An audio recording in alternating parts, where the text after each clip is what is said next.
about stacking more Bitcoin when you feel like you've stacked as much as you can, okay? Or if you've, in the past, you did really great early on when the exchange rate was like lower in dollars and now it's like really climbing up there. Life, personal finances are getting more complicated, and just kind of the combination of both those things are kind of reframing your stacking goals in your head.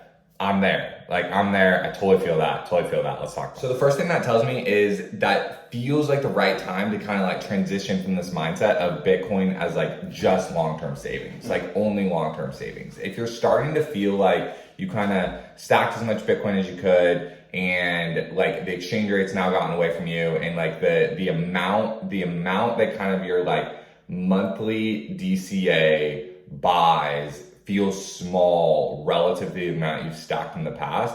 Number one, that's a good problem to have. That's cool. That's positive and awesome that you've already been on the journey of switching from USD to Bitcoin. And that now, I think for me, everywhere my brain is going right now is leaning into more of this personal finance side of just wanting to look at what percent of my personal finances currently use USD and what percent of my personal finances can I begin to start using Bitcoin or have starting to touch Bitcoin even more, because that to me is what's going to create that next 6.15 moment. Okay, so it's kind of getting deep on the niches here. There's a stacking goal for a long time on Twitter that was popularized around and it's random. For everyone it's different. Wherever you found Twitter, whenever you found YouTube, it's always gonna be different. But so it's not necessarily about that. But whenever you quote unquote started, there was a mental goal that felt achievable based on what the current exchange rate was and kind of based on what your income level was, which is obviously different for every single person, every single day you started, what platform you started on, what your income situation is, what your family situation, all that stuff, okay? But this thing is, okay, so say you had that, but now you're year 4, 5, 6 of thinking about Bitcoin. Or maybe you're kind of running everything faster and you've just been binging all the content, binging all the stuff, and you really did lean in hard, and you're 2-3 years in, but you're just starting to kind of hit this plateau, right? In my opinion, in my experience, that plateau means you should start looking for other ways to increase Bitcoin usage. And so the main one that pops off the top of my head is direct deposit to Bitcoin. Because, and here's the reason for that. The main Bitcoin personal finance advice right now is to have a traditional checking account where your paycheck goes in and your bills go in, and then you send your surplus savings, or whatever your spread between how much comes in and how much has to go out for required household stuff, you send that over to the SAT stacking app, right? That's the main way everyone does it. The way to kind of jar yourself out of that plateau is direct deposit your paycheck to Bitcoin.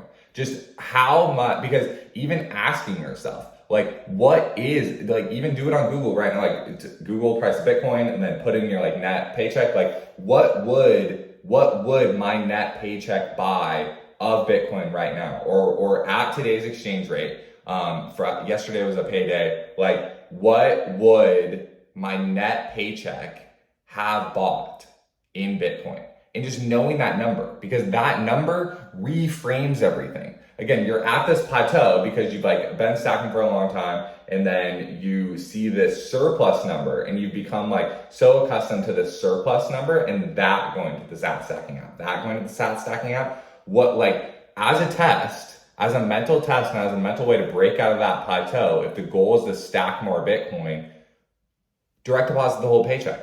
Just direct deposit the whole paycheck and force yourself to figure out the logistics after that. There's plenty of tools now that allow you to direct deposit your paycheck and then bill pay with the account routing number, okay? There's definite solutions for that. I have one for you in the comments, but it doesn't have to exactly be about that. It's exactly the mindset of just you have a current earning level.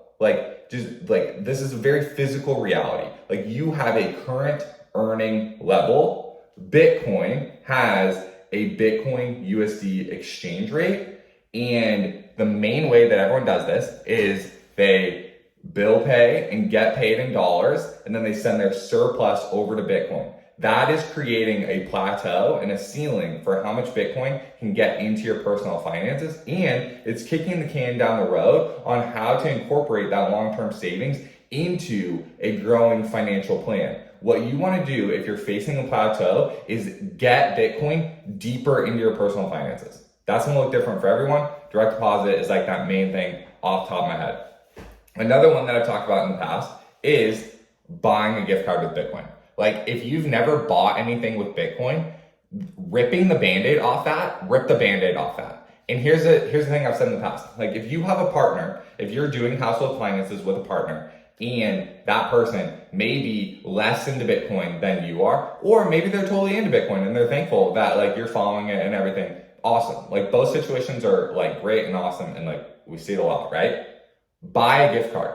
Like buy a coffee gift card, buy a restaurant gift card, and show Bitcoin full circle doing that. Look, bonus points if you have a meetup in your area where you can go and buy a beer with Bitcoin. Bring that partner. Like do that. Like do that for real. Leave your house, show Bitcoin full circle for goods and services, because that's another way to jar out of the plateau of the current way Bitcoin is incorporated into your personal finances. So that's two ways to stack more Bitcoin, by like reframing certain personal finance things more into Bitcoin. Here's one way to not do it, in my opinion. Here's a meme from Twitter that I think is super dumb and bad. It's just like not serious. And this is the whole like sell your chairs thing. Like maybe you have no idea what I'm talking about, but just if you're on Twitter and the whole just like sell your chairs, or if you're like sitting on a chair, you're short Bitcoin, I think that's completely dumb, completely ridiculous. And I understand it's coming from a little place of fun, but I am kind of going to be the just like buzzkill, like not fun on that. Like I think it's dumb. Like I truly think it's dumb. And I actually believe that by engaging in the joke, you are kind of like mentally boxing yourself into not the like main leveling up way that you could be stacking Bitcoin. Like I truly think that if the overall like mental bar of like how we talk about Bitcoin personal finances like raises a level, that then we're going to get to this place of like really interesting conversations about Bitcoin and personal finances and direct depositing paychecks and kind of like how to quote unquote live on Bitcoin. Because so far the like how to live on Bitcoin has kind of always been seen as like like nomads do that, or like free flowing, cypherpunks do that. But like, no, like I'm like hyper focused on talking to just like regular W-2 employed Americans. Okay. Like there's what's beautiful about Bitcoin is that there's a niche for everyone now. Okay. And so Bitcoin as like global money and as this like unbanked thing for like nomads and all this stuff, that's awesome. Like that's awesome and terrific and excellent. I just don't identify with that. Like I'm literally a dad of 2 kids, like hitting my like 8th year of marriage, and I like live in the suburbs. Like that's who I am. But I want to use Bitcoin instead of dollars. And so that's my mindset of this whole thing. And so it's like I'm beginning to like identify less and less with just kind of the random memes that are coming out from this like weird random place. And I'm craving this like other conversation, which is straight up, if you feel like you're at a plateau, feel like you've been incorporating Bitcoin for a long time, what is the next level for Bitcoin in my personal finances? Like that's a question I'm genuinely asking myself. And this was 2 answers that I've come up with so far.